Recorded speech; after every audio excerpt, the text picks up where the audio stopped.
veces me pregunto, ¿cómo será ese momento cuando los creyentes lleguen al cielo? Y una de las cosas que a veces pienso, ¿será que a uno le cantarán su himno favorito?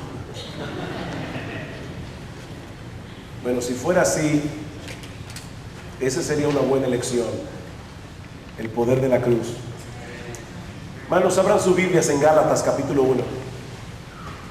Carta de Pablo a los Gálatas, capítulo 1. Y vamos a leer los versículos 6 al 9. Dice así la palabra de Dios: estoy maravillado de que tan pronto os hayáis alejado del que os llamó por la gracia de Cristo para seguir un evangelio diferente. No que haya otro, sino que hay algunos que os perturban y quieren pervertir el evangelio de Cristo.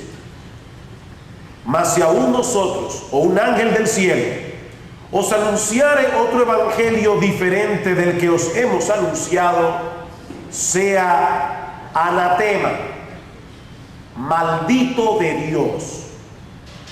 Como antes hemos dicho, también ahora lo repito: si alguno os predica diferente evangelio del que habéis recibido, sea anatema, maldito de Dios, preparado para la destrucción. Vamos a hablar. Padre, una vez más nosotros queremos acudir delante de ti, porque no nos atrevemos a abrir tu palabra sin buscar tu ayuda y tu asistencia. Sé con nosotros, Señor, en esta hora. Te lo suplicamos en el nombre de Cristo. Amén. Aquellos de ustedes que están familiarizados con la carta de Pablo, seguramente se habrán dado cuenta que luego de escribir el remitente, los destinatarios y una palabra de saludo, usualmente Pablo expresa gratitud a Dios por lo que él está haciendo en las iglesias a las cuales él enviaba sus cartas. Pero eso no es lo que encontramos en la carta de Pablo a los Gálatas. En vez de expresar alabanza y gratitud, Pablo inicia esta epístola con una fuerte reprensión. Estos hermanos de Galacia se estaban colocando a sí mismos en una situación muy peligrosa al prestar oído a diferentes doctrinas que tergiversaban el corazón del evangelio.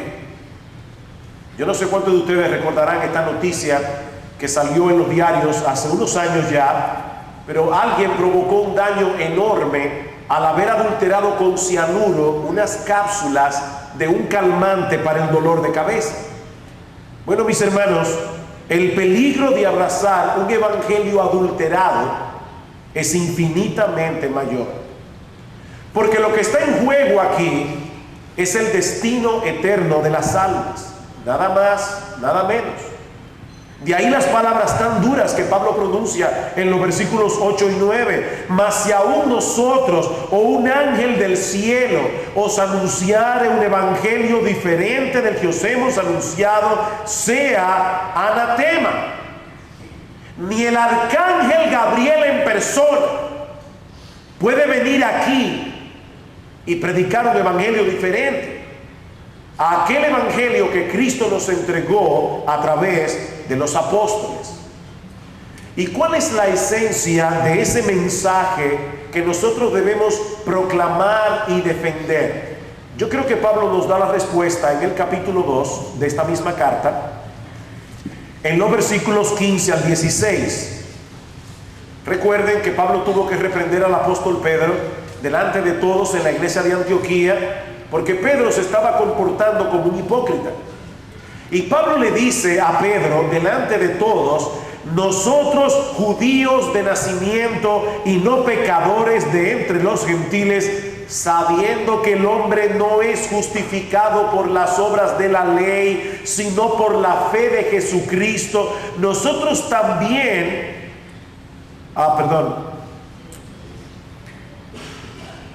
sino por la fe de Jesús. Nosotros también hemos creído en Jesucristo para ser justificados por la fe de Cristo y no por las obras de la ley, por cuanto por las obras de la ley nadie será justificado. Mis hermanos, estas palabras no podían ser más claras. El mensaje del Evangelio gira en torno a la doctrina de la justificación por la fe y se opone tajantemente a la salvación por obras. Si nos extraviamos en este punto del camino, inevitablemente perderemos el rumbo por completo.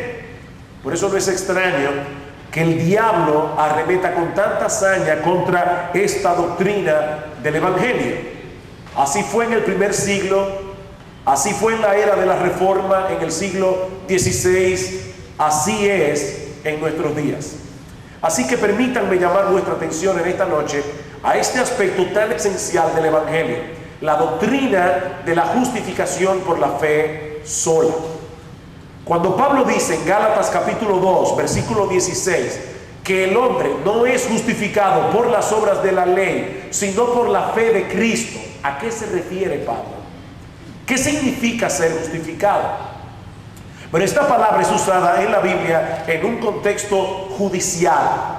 Cuando un hombre es traído delante de un tribunal para ser juzgado, allí será condenado o será justificado. En otras palabras, este hombre será declarado culpable o será declarado inocente.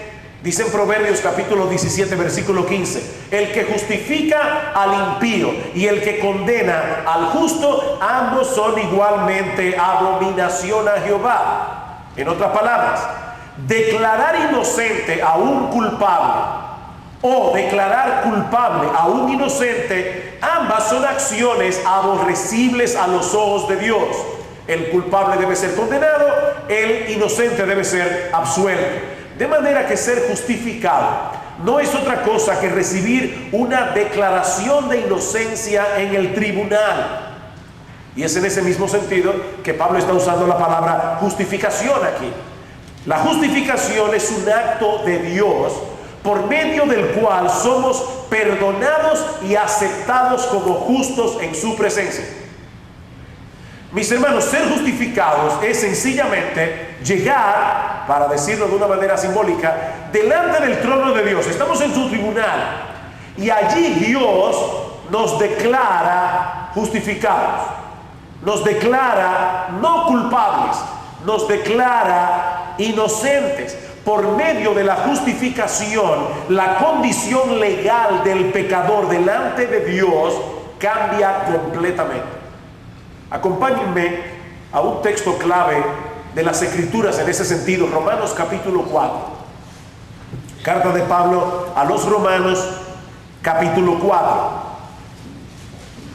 En el versículo 3, el apóstol Pablo está citando Génesis capítulo 15, versículo 16, donde dice la Escritura que Abraham le creyó a Dios y le fue contado por justicia. Él creyó, él depositó su fe en Dios, y a partir de ese momento Dios trató a Abraham como si Abraham fuera un hombre justo.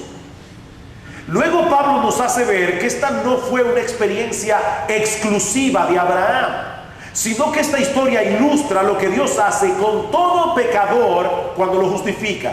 Versículo 4: pero al que obra no se le cuenta el salario como gracia, sino como deuda. Imagínese, usted tiene un trabajo, a fin de mes usted va a donde el jefe o a la caja, y allí la persona que le expide el cheque le dice: mira el regalo que te tengo aquí. No, un momento, eso no es un regalo. Yo trabajé por ese cheque. Al que obra no se le cuenta el salario como gracia. No es una gracia, es una deuda. La compañía tiene una deuda conmigo, porque yo trabajé durante un mes. Así que al que obra no se le cuenta el salario como gracia, sino como deuda. Mas al que no obra, sino cree en aquel que justifica al impío, su fe le es contada por justicia. En otras palabras, lo mismo que sucedió con Abraham, sucede con cualquier pecador cuando deposita su fe en aquel que justifica al impío. Su fe le es contada por justicia. Es así como Dios justifica al pecador, dice Pablo, exactamente como lo hizo con Abraham.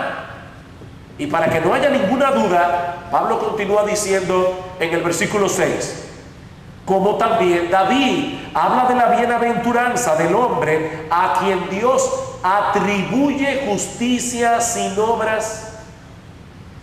¿Escucharon eso bien?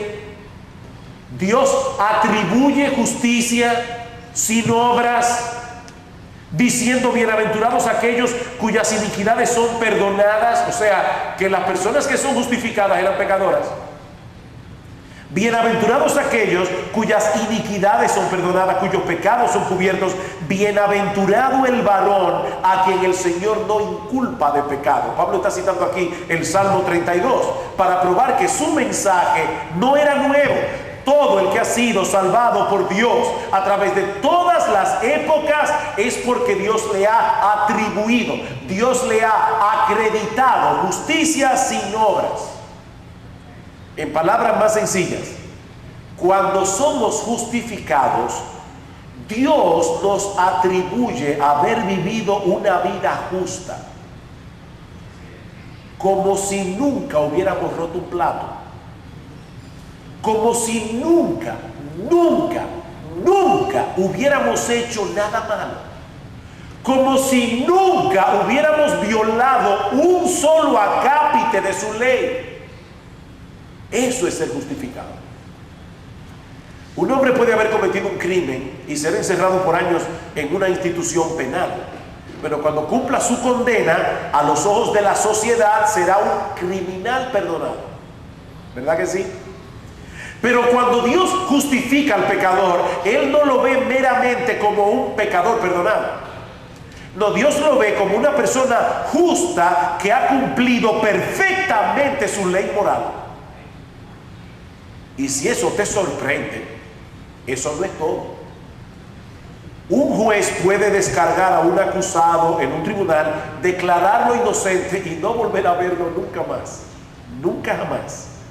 Pero cuando Dios justifica al pecador, Dios no solamente lo absuelve, sino que lo adopta. Dios no solo lo declara inocente, Dios lo adopta como su hijo. Dios lo adopta como parte de su familia, con todos los derechos y prerrogativas que eso implica. Y ya me imagino que alguien puede estarse preguntando, pero ¿cómo puede ser posible que Dios haga algo así? Pero esa es la segunda pregunta que yo quiero responder ahora. ¿Cómo puede Dios justificar a un pecador culpable y seguir siendo justo? Mis hermanos, si un juez terrenal declara justo a un culpable, ese juez ¿está actuando bien o está actuando mal? Está actuando mal. Pero eso es exactamente lo que hace Dios. Nos preguntamos, ¿será acaso que Dios decide pasar por alto nuestra culpabilidad y declarar una amnistía universal? ¿Es eso lo que hace Dios? No. La justificación y la amnistía no son sinónimas. En la amnistía se está pasando por alto un mal proceder, o sea, se está decidiendo no juzgar el crimen. La palabra amnistía viene de la palabra griega amnestia, que significa olvido. Pero Dios no puede olvidar nuestros pecados. Si Dios hace eso, dejaría de ser justo. Estaría violando el más elemental principio de justicia establecido por Él. Recuerden lo que dice Proverbios 17:15. El que justifica al impío y el que condena al justo, ambos son igualmente abominación a Jehová. O sea, Dios no puede hacerse de la vista gorda en lo que respecta a nuestros pecados, porque de hacerlo así Dios dejaría de ser justo, y si Dios deja de ser justo, deja de ser Dios. Sin embargo, en el texto que acabamos de leer, en Romanos capítulo 4, versículo 5, dice, hermanos, claramente, y no hay que saber griego, créanme, ni latín ni hebreo, en español, dice Romanos 4:5 que Dios justifica al impío. ¿Sí o no? Dios justifica al impío. Y mi pregunta es, ¿cómo puede Dios declarar inocente a un transgresor y aún así mantener intacta su justicia? Bueno, lean conmigo una vez más Romanos 4:3. Creyó Abraham a Dios y le fue contado por justicia. Aquí hay una palabra clave para entender el Evangelio. Es la palabra contado. Este término significa literalmente poner en la cuenta de alguien. Significa acreditar. Yo estoy seguro que la mayoría de los padres aquí han pasado por esta experiencia. Uno de los niños en la casa hace algo malo. Cuando el padre lo va a corregir, él culpa a su hermanito. ¿Qué está haciendo ese niño? Ese niño está acreditando su mal comportamiento, acreditando su desobediencia a su hermano menor. Eso es lo que significa imputar, acreditar. Una de las ilustraciones más hermosas de imputación en el Nuevo Testamento es la que encontramos en la carta de Pablo a Filemón. Y algunos ven esa carta tan sencilla, un solo capítulo, que puede ser que ni siquiera la tome muy en cuenta. Yo espero, hermano, que cuando tú llegues al cielo no llegues con la vergüenza de no haber leído Filemón, porque te vas a encontrar con Filemón y te vas a encontrar con Pablo.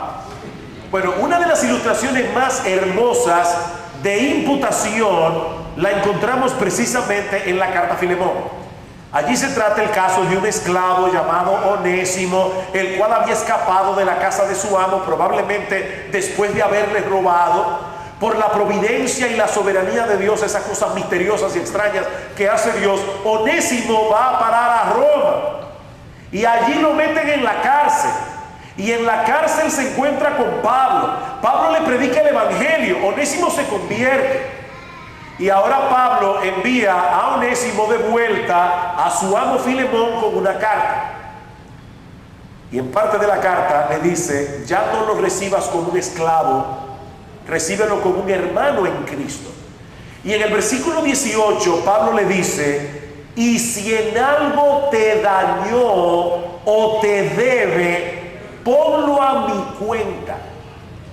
Bueno, esa expresión, ponlo a mi cuenta, es una sola palabra griega. Y adivinen dónde aparece esa palabra griega. En Romanos capítulo 4. Cuando dice que Abraham le creyó a Dios y le fue contado por justicia, le fue puesto en su cuenta por justicia. Eso es precisamente lo que hizo Dios hace 2000 años en la cruz del Calvario. Escuchen lo que Dios hizo, no lo que Dios hace, lo que Dios ya hizo. Recuerden que el evangelio es un anuncio, recuerden, es el anuncio de un hecho histórico. Bien, ¿qué fue lo que Dios hizo hace 2000 años?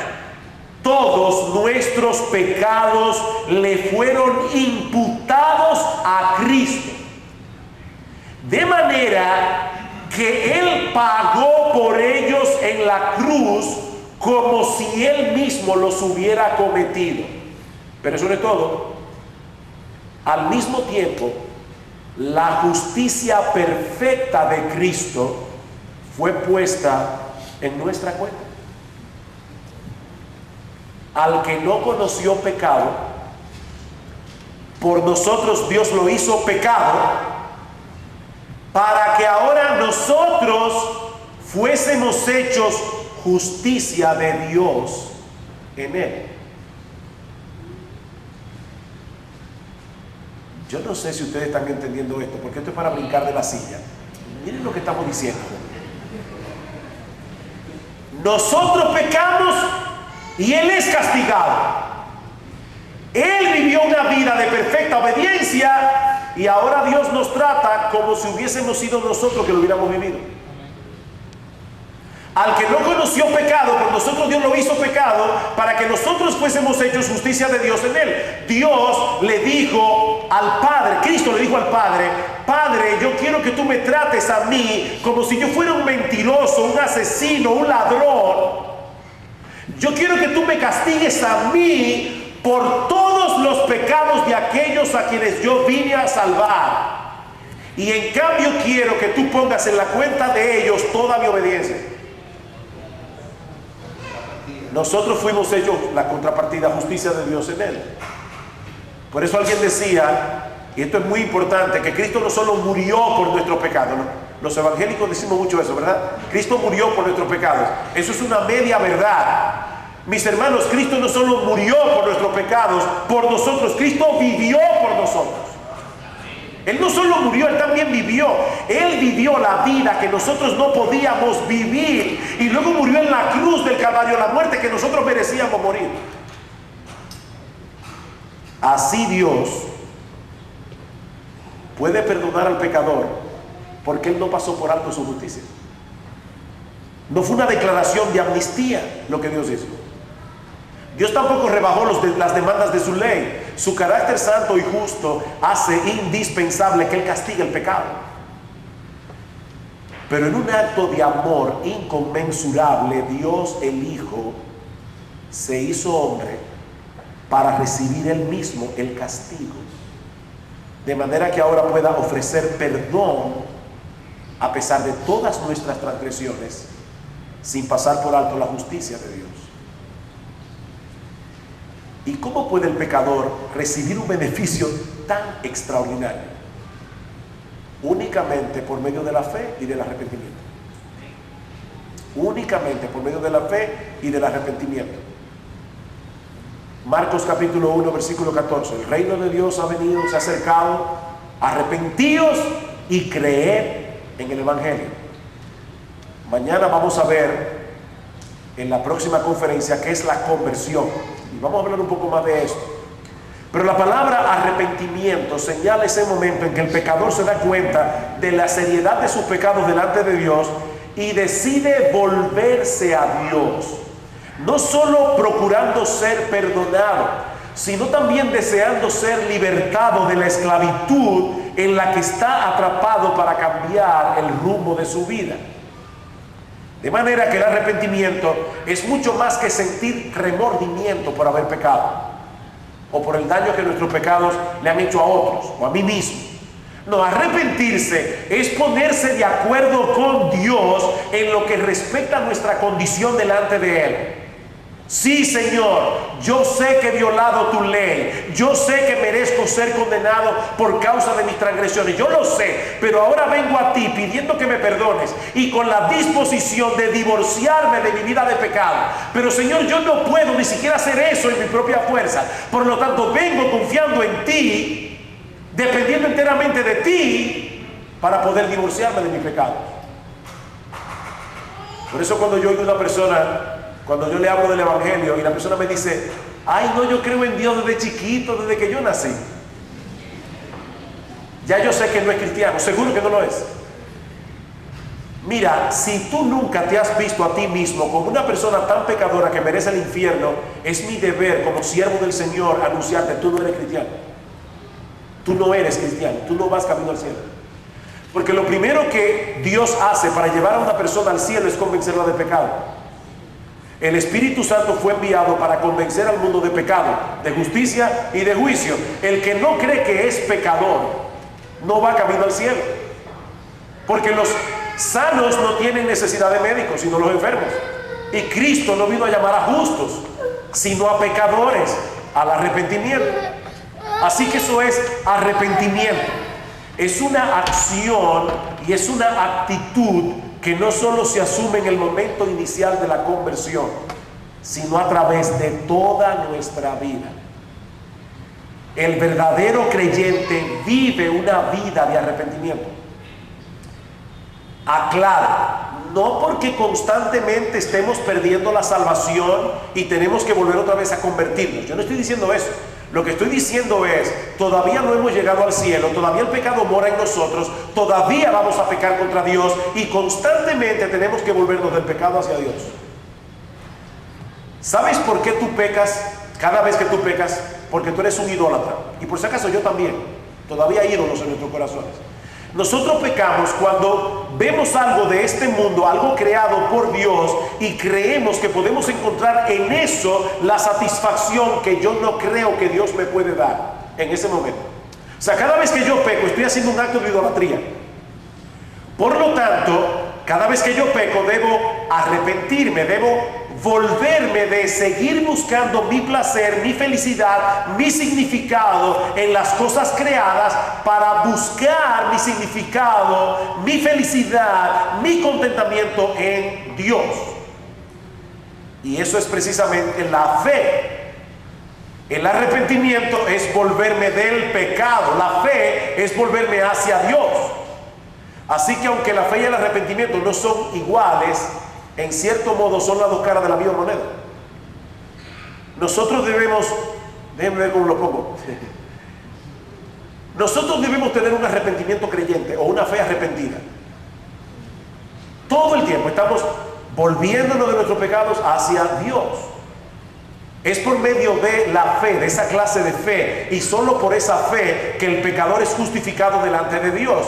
Cuando viene sin mérito alguno, clamando por misericordia, confiando únicamente en la persona y la obra de nuestro Señor Jesucristo.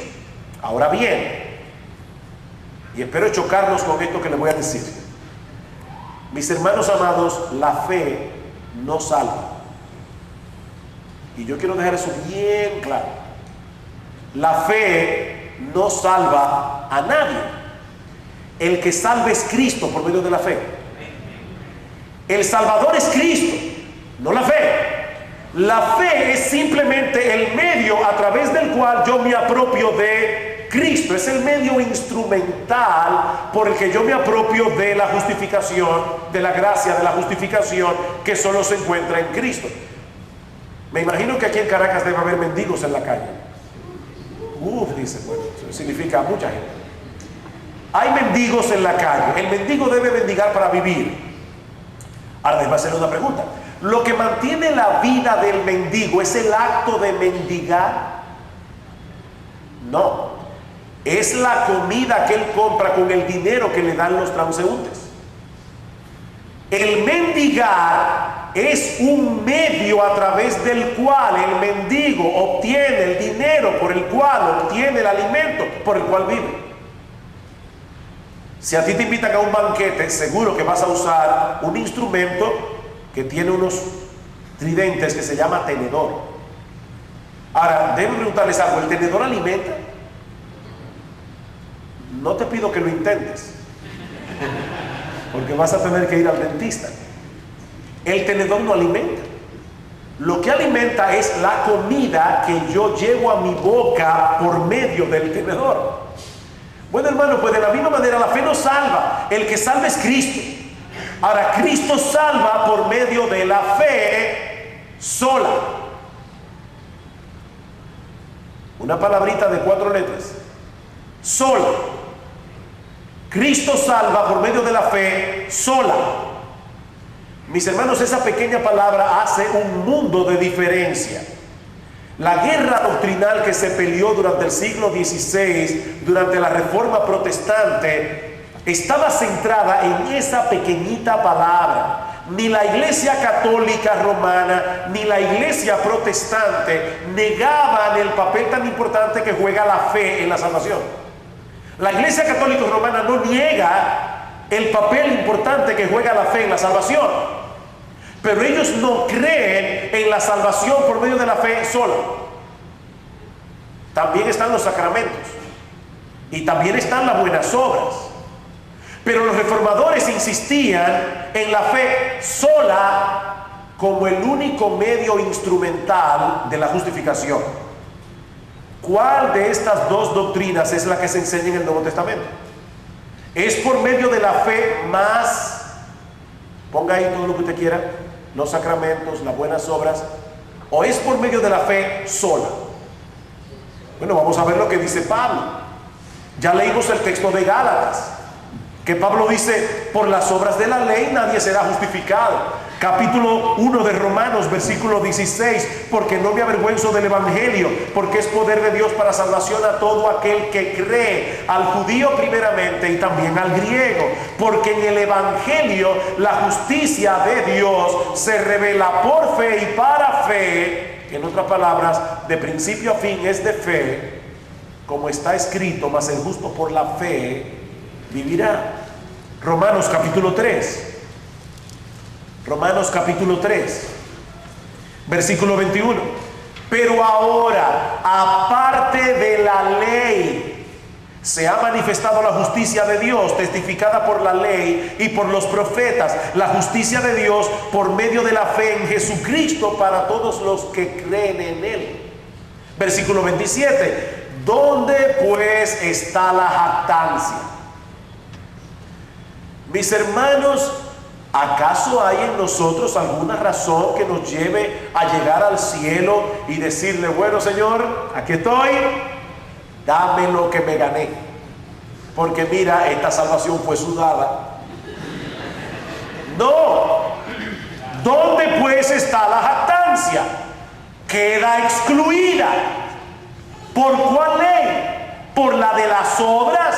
No, sino por la ley de la fe. Si fuera por las obras, entonces yo tendría de qué gloriarme. Pero yo no tengo de qué gloriarme porque yo no hice nada. Cristo lo hizo en la cruz del Calvario hace 2000 años. Yo lo que hice fue aceptarlo por la fe. Romanos capítulo 4, ya lo leímos, versículo 3. Porque ¿qué dice la Escritura? Creyó Abraham a Dios y le fue contado por justicia. Pero al que obra no se le cuenta el salario como gracia, sino como deuda. Mas al que no obra, sino que cree en aquel que justifica al impío, su fe le es contada por justicia. ¿Quiénes son los justificados? Los impíos. Evidentemente no puede ser por buenas obras, porque son impíos. Romanos 5:1, justificados pues por la fe tenemos paz para con Dios por medio de nuestro Señor Jesucristo.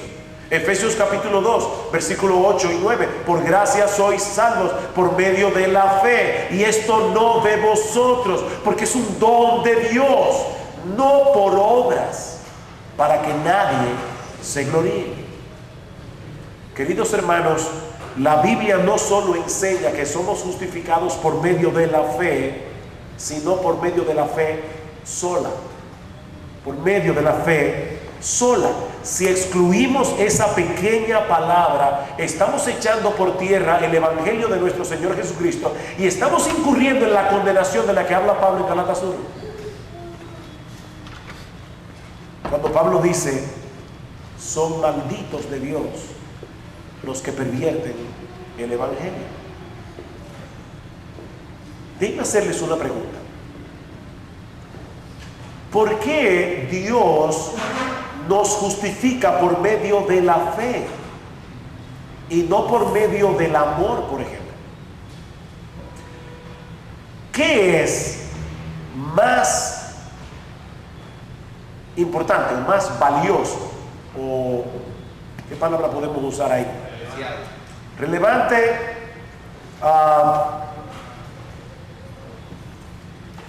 ¿Cuál virtud es más excelente? ¿La fe o el amor? El amor. Romanos 13:13. Ahora permanecen la fe, la esperanza y el amor, estos tres, pero el mayor de ellos es el amor. Sin embargo, no somos justificados por amar. ¿Por qué Dios no nos justificó por medio de la fe, de la virtud más excelente que es el amor, sino por la fe? ¿Por qué? Porque la fe es el único acto del hombre que no es una obra. La fe es el único acto del hombre que no es una obra. La fe es una mano desnuda que se extiende para recibir algo, no para dar nada. Eso es la fe. Es una mano vacía que se extiende para recibir lo que Dios quiere darme en Cristo. Mas a todos los que le recibieron, a los que creen en su nombre, les dio potestad de ser hechos hijos de Dios, los cuales no son engendrados de sangre, ni de voluntad de carne, ni de voluntad de varón, sino de Dios. De modo que es por fe, para que no sea por obra, y así pueda ser por gracia. La sabiduría de Dios. Es por fe para que no pueda ser por obra, y así pueda ser por gracia. Alguien lo dijo de esta manera: la gracia y la fe van indisolublemente juntas, por cuanto la única función de la fe es la de recibir lo que gratuitamente ofrece la gracia. Esa es la única función de la fe. Pero aún nos resta una pregunta más que responder. ¿Cuáles son las implicaciones de abrazar por la fe la salvación que Dios ofrece en el Evangelio? Bueno, el apóstol Pablo trata con esta pregunta en Romanos capítulo 6. Romanos capítulo 6. Luego de haber explicado en Romanos capítulo 5, versículos 12 al 21, la relación que guarda el pecado de Adán y nuestra condenación, y la obediencia de Cristo y nuestra salvación, ahora Pablo pasa a considerar las implicaciones prácticas de ser justificados por la fe. Versículo 1. ¿Qué pues diremos? ¿Perseveraremos en el pecado para que la gracia abunde? En ninguna manera, porque los que hemos muerto al pecado, ¿cómo viviremos aún en él? ¿O no sabéis que todos los que hemos sido bautizados en Cristo Jesús hemos sido bautizados en su muerte? Porque somos sepultados juntamente con él para muerte por el bautismo, a fin de que como Cristo resucitó de los muertos por la gloria del Padre, así también nosotros andemos en vida nueva. Pablo parece estar enfrentando aquí la acusación de que su evangelio promovía una vida ligera y licenciosa, ¿verdad? Pero si somos salvos por gracia y no por guardar los mandamientos, eso es muy fácil. Yo voy a creer en Cristo y después voy a vivir la vida que me dé la gana. Esa era la acusación. Pablo se pregunta: ¿perseveraremos en el pecado para que la gracia abunde? Y Pablo responde: en ninguna manera. Cuando Cristo murió en la cruz del Calvario, Él estaba firmando el acta de defunción de mi antiguo yo orientado hacia el pecado.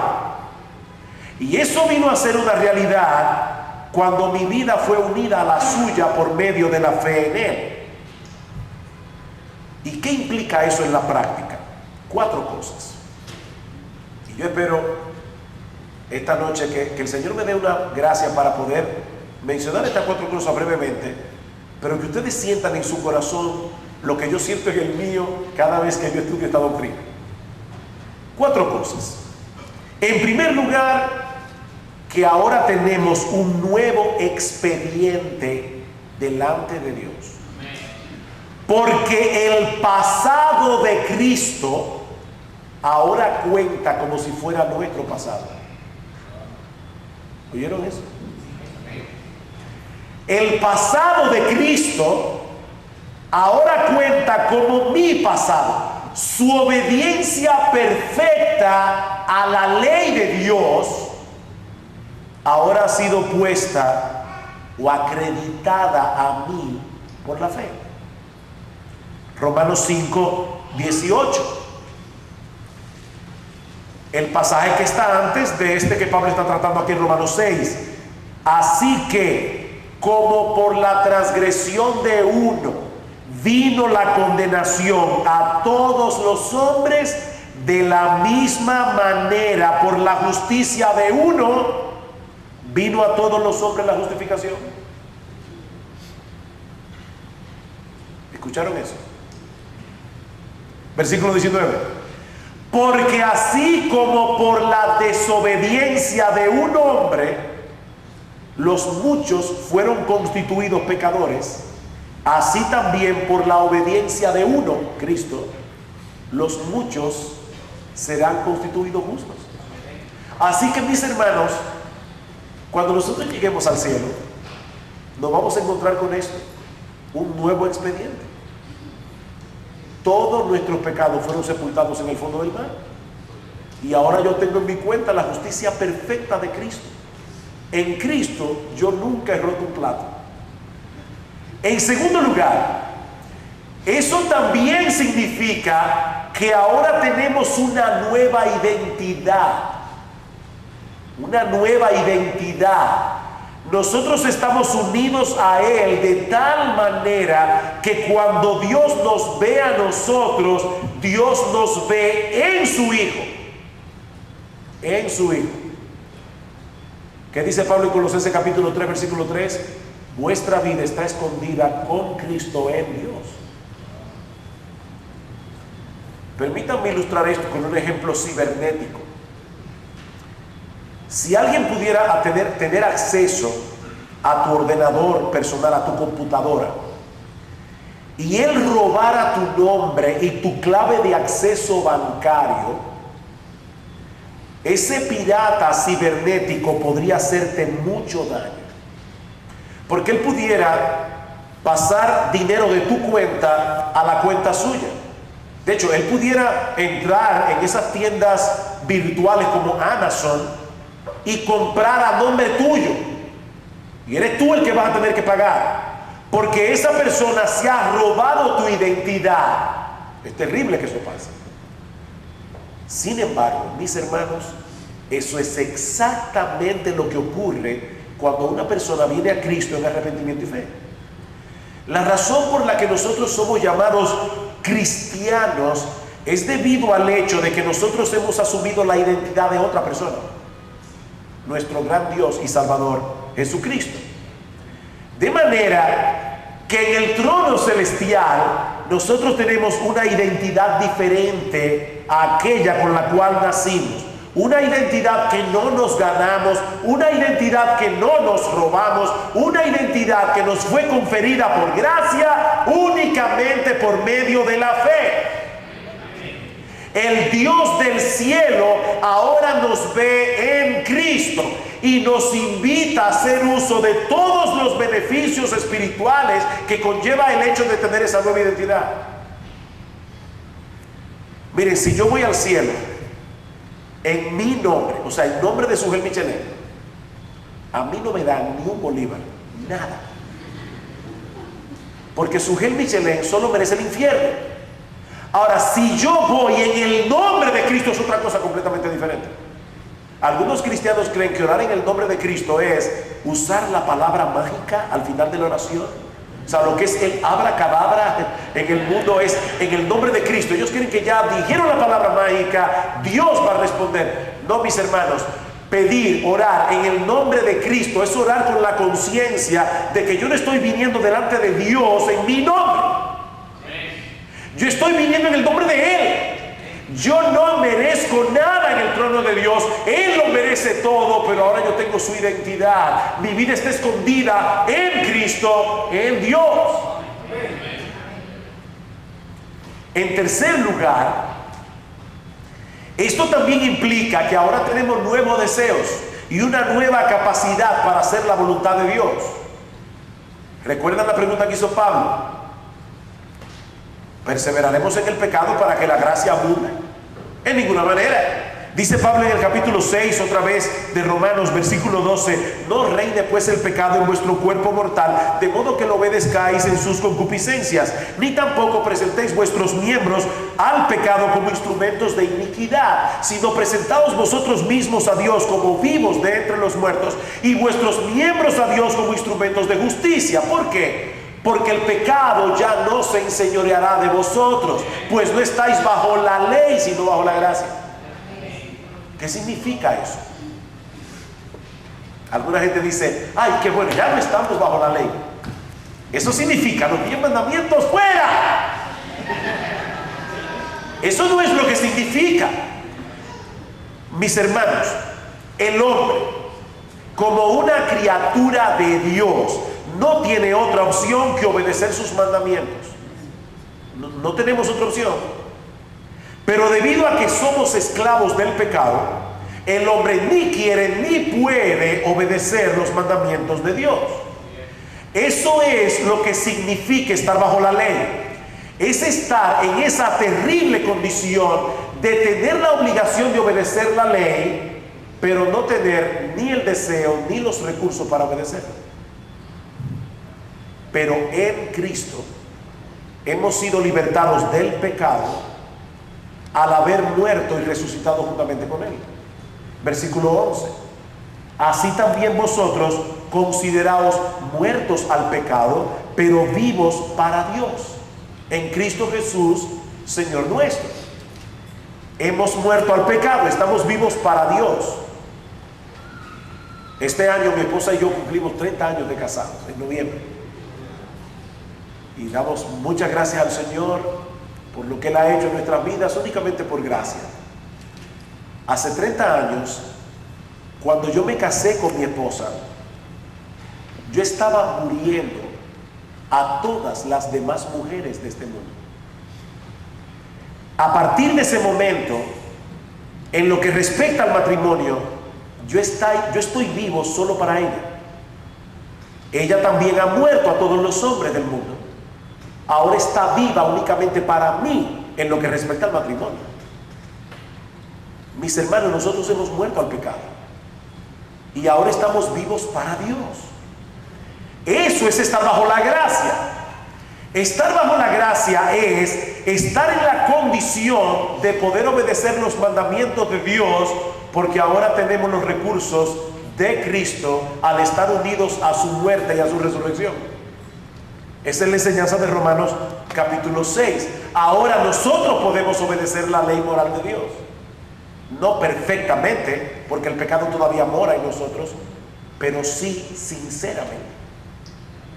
No perfectamente, pero sí sinceramente. Permítanme ilustrar eso con un hecho de la historia, en cierto modo reciente. El 6 de junio del año 1944, las tropas aliadas desembarcaron en las playas de Normandía. Eso es lo que se conoce como el día D de la Segunda Guerra Mundial. Ese evento selló la derrota de Hitler y de la Alemania nazi. Sin embargo, aunque en cierto modo se puede decir que la Segunda Guerra Mundial se decidió ese día, el día D, la victoria total de Europa, lo que se conoce como el día B, no ocurrió sino 11 meses más tarde, el 7 de mayo de 1945, cuando las fuerzas alemanas se rindieron en Berlín. En esos 11 meses que transcurrió entre el día D y el día B, se pelearon las batallas más sanguinarias, más horrendas de la Segunda Guerra Mundial, en Berlín, en Francia y en Alemania. Bueno, hermanos, vamos a tomar esta analogía y vamos a decir que cuando Cristo murió en la cruz del Calvario, ese fue el día D de nuestra salvación. Allí quedó sellada la victoria de Dios. Allí quedó sellada la victoria de Cristo y la derrota del diablo. Pero todavía no hemos llegado al día B. Ese día será cuando Cristo regrese en gloria. Y esa victoria que fue sellada el día D, nosotros la disfrutaremos plenamente en el día B, en la segunda venida de nuestro gran Dios y Salvador Jesucristo. Así que de antemano ya nosotros sabemos cuál es el resultado de esta guerra, pero todavía tenemos que seguir peleando batallas. Me encantó algo que leí hace muchos años.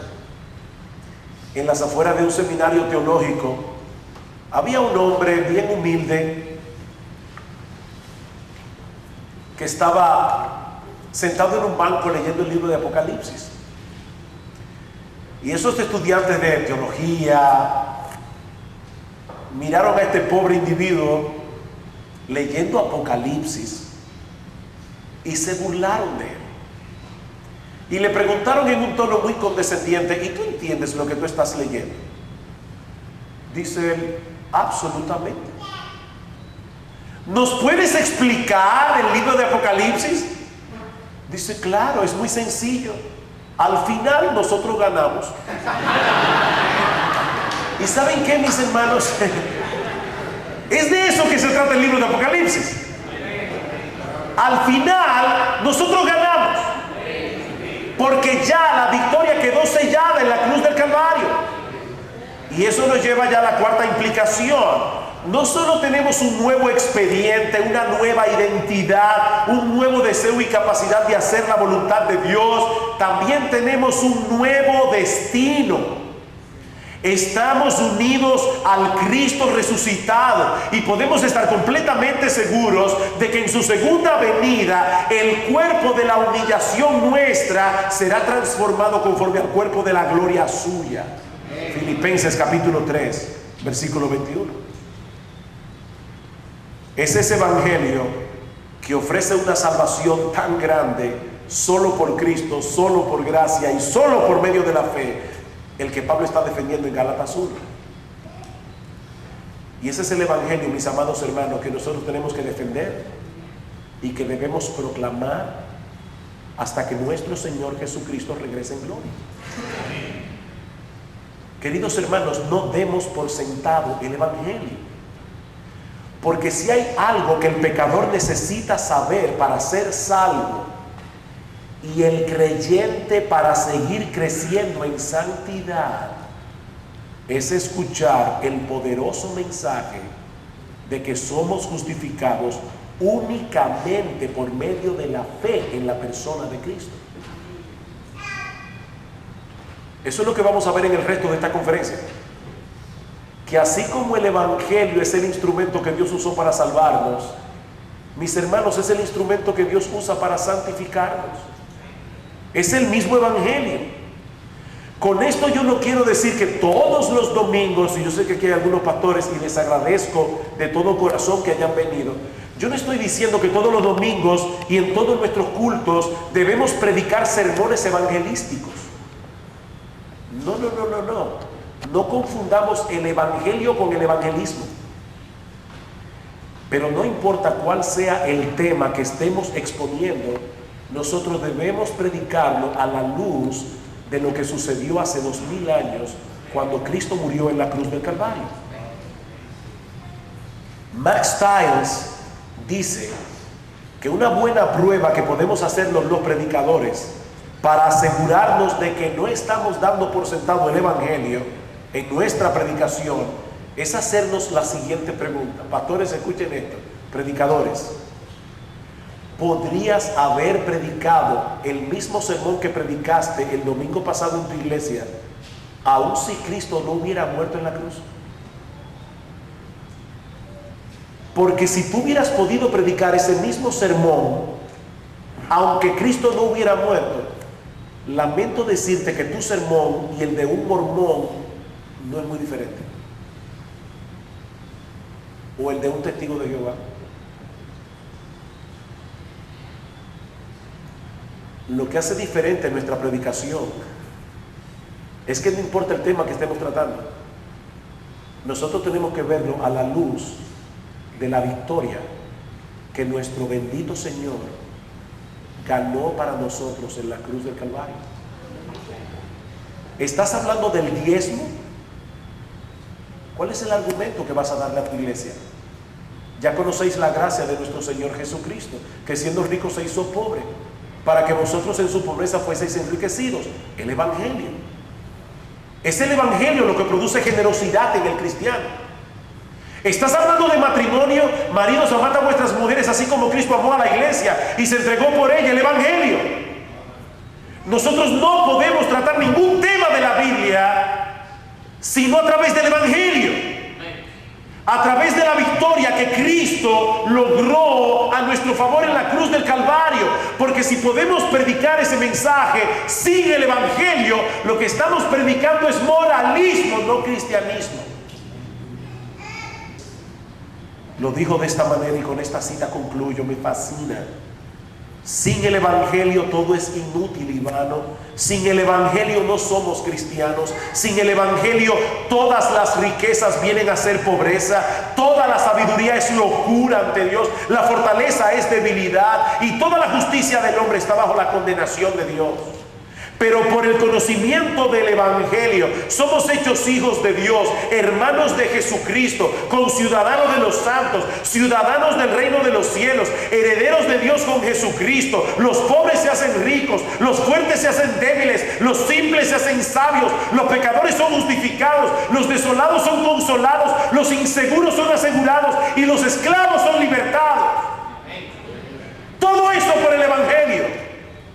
El Evangelio, dice este hombre, es palabra de vida. Palabra de vida. Y lo que vamos a hacer en el resto de esta semana es ver cómo ese Evangelio debe impactar la vida del cristiano en su lucha diaria con el pecado, en la vida de iglesia, en el matrimonio, en la crianza de los hijos.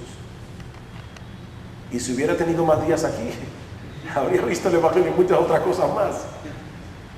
Porque el Evangelio tiene que ver con todo.